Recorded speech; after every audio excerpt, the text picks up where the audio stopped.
Like பண்ணுங்க, share பண்ணுங்க, subscribe பண்ணுங்க. மறக்காம கமெண்ட் பண்ணுங்க. Thank you. பொருளாதாரம் பன்னாட்டு அமைப்புகள். 1. உலக வங்கி எதற்காக தோற்றுவிக்கப்பட்டது? பதில்: இரண்டாம் உலகப் போரில் பாதிக்கப்பட்ட ஐரோப்பிய நாடுகளில் மறுசீரமைப்பு மற்றும் ஏழை நாடுகளில் பொருளாதார வளர்ச்சிக்கு நிதி வழங்க. குறிப்பு: மார்ஷல் திட்டம் அமெரிக்காவால் செயல்படுத்தப்பட்டது. இதற்கு உலக வங்கி உறுதுணையாக இருந்தது. 2. பன்னாட்டு வளர்ச்சி.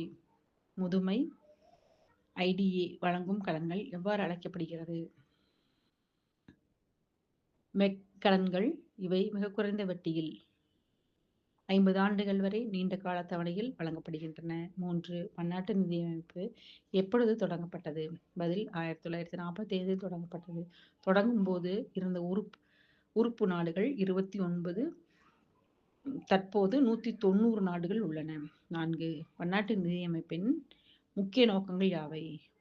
உலகளாவிய நிதி ஒத்துழைப்பு, பன்னாட்டு வணிகத்தை மேம்படுத்துதல், வேலைவாய்ப்பு உருவாக்குதல், பொருளாதார வளர்ச்சி மற்றும் வறுமை ஒழிப்பு. ஐரோப்பாவின் மக்கள் நல அரசுகள். 5. பெவரிட்ஜ் அறிக்கை எந்த ஆண்டு எங்கு சமர்ப்பிக்கப்பட்டது? பதில்: 1942 ஆண்டு பிரிட்டனில், இங்கிலாந்து. 6. பெவரிட்ஜ் அறிக்கை நோக்கம் என்ன?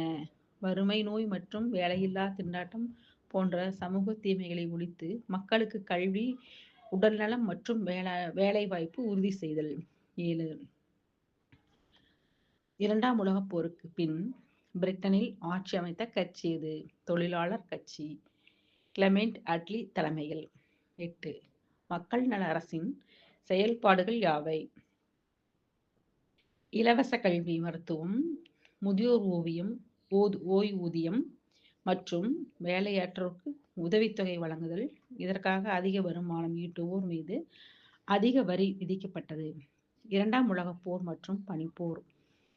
9. இரண்டாம் உலகப் போர் எப்பொழுது முடிவுக்கு வந்தது? ஐரோப்பாவில் 1945 மே மாதமும் ஆசியாவில் 1945 ஆகஸ்ட் மாதமும் முடிவடைந்தது. 10. இரண்டாம் உலகப் போருக்கு பின் உருவான இரு பெரும் வல்லரசு நாடுகள் எவை? அமெரிக்கா மற்றும் சோவியத் ரஷ்யா. பனிப்போர் நடைபெற்ற முக்கிய நாடுகள் யாவை? கொரியா, வியட்நாம் மற்றும் மேற்கு ஆசியா. சீன புரட்சி. 12. சீனாவை மிக நீண்ட காலம் ஆட்சி செய்த வம்சம் எது? மஞ்சு வம்சம்.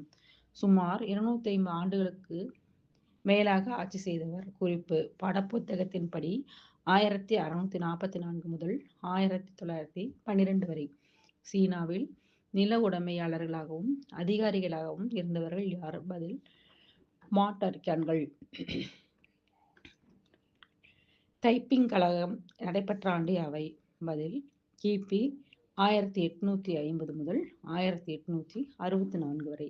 இந்த கழகத்தில் சுமார் 20 மில்லியன் மக்கள் உயிரிழந்தனர். 15. சீனாவில் அபினத் போர்கள் நடைபெற்ற காலகட்டம் எது?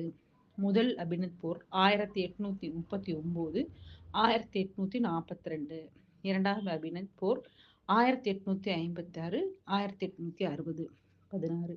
100 நாள் சீர்திருத்தம் சீனாவில் எந்த ஆண்டு கொண்டு வரப்பட்டது? 1898 ஆண்டு. 17.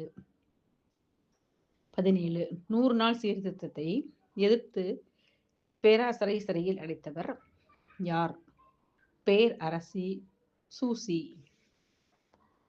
IMF உறுப்பு நாடுகள் 1945 29 நாடுகள். 9 அல்ல, தற்போது 190 நாடுகள். மஞ்சு வம்சம் 1650 ஆண்டுகள் என்பது தவறு. அவர்கள் 1644 ஆட்சியை பிடித்தனர். தைப்பிங் கலசம் 1854 அல்ல, 1864 வரை நடைபெற்றது. அபினத் போர்கள் 1832 அல்ல, 1839 தொடங்கியன. லைக் பண்ணுங்க, ஷேர் பண்ணுங்க, சப்ஸ்கிரைப் பண்ணுங்க. மறக்காம கமெண்ட் பண்ணுங்க. Thank you.